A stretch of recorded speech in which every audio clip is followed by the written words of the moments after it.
नमस्कार, आप देख रहे हैं गुड डेली न्यूज। देवरिया से।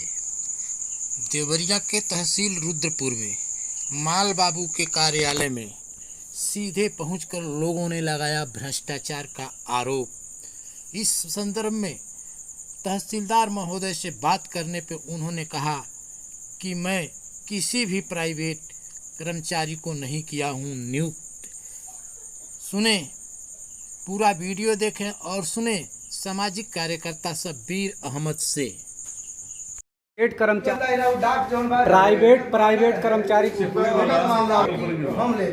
व्यक्तिगत मामला प्राइवेट कर्मचारी से दोहन भ्रष्टाचार किया जा रहा है। प्राइवेट कर्मचारी रख करके और 10% वाले में 10-10 हजार रुपया ले करके 10% वाला आरक्षण बनवाया जा रहा है। प्राइवेट कर्मचारी बना इनके ऑफिस में कैसे कोई प्राइवेट कर्मचारी काम कर रहा है? किसके आदेश पे प्राइवेट कर्मचारी काम कर रहा है?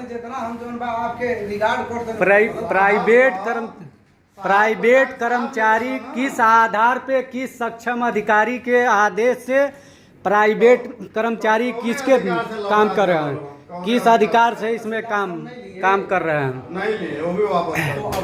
डीएम साहब के से ये निवेदन किया जाएगा सारे ऑफिसों में प्राइवेट कर्मचारी बाबू प्राइवेट कर्मचारी इतना पैसा अर्जित हो रहा है कि बाबू पर प्राइवेट कर्मचारी रख करके दो प्राइवेट कर्मचारी रख करके और उसके बाद ऑफिस चला रहे हैं।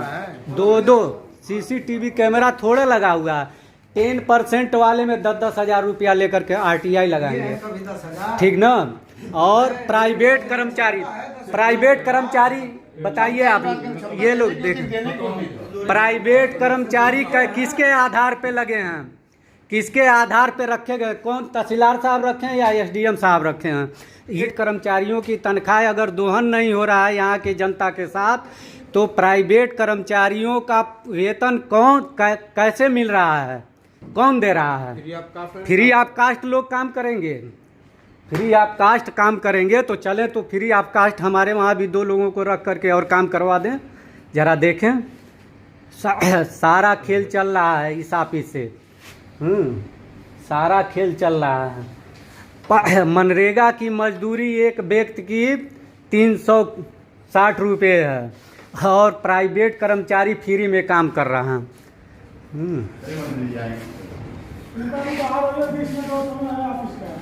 20 मिनट है ना, ठीक है।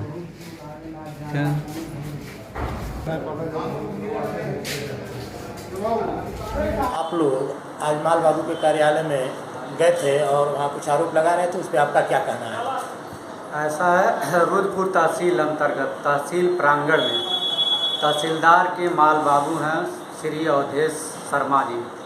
इनके कार्यालय में 2 प्राइवेट कर्मचारी रखे गए हैं और प्राइवेट कर्मचारी के माध्यम से यहाँ के जनता का शोषण किया जाता है। और डील तो माल बाबू के द्वारा होता है फाइलों में, कामों में, और धन जो है वो प्राइवेट कर्मचारी के द्वारा लिया जाता है और लेकर के शाम को उस पैसे का बंदरबाट किया जाता है और यहाँ की जनता त्रस्त है। तहसीलदार महोदय के माल बाबू के कार्यालय में डेली लोग, यहाँ की जनता डेली आती है और एक ही काम के लिए उसको 20 बार दौड़ाया जाता है और दौड़ाने के बाद तय किया जाता है कि तहसीलदार साहब इतना मांग रहे हैं, जबकि तहसीलदार साहब लेते हैं नहीं लेते हैं इसकी कोई ये नहीं है। लेकिन माल बाबू के द्वारा ये कहा जाता है कि बिना लिए वो कार्य नहीं करेंगे। तो मेरा कहना ये है कि जब 2 माल बाबू के द्वारा 2 प्राइवेट कर्मचारी अपने कार्यालय में रख करके और सरकारी कार्य कराया जा रहा है, तो इनकी तनख्वाह कैसे मिलती है? इनकी तनख्वाह कौन देता है? यानी आपका कहना है कि माल बाबू जो प्राइवेट रखे हैं उनके द्वारा वसूली कराते हैं। उनके द्वारा, उनके माध्यम से। और कार्यालय में तब जा कर के मैंने पूछा, पूछने के बाद उसके बाद वीडियो बनाया है।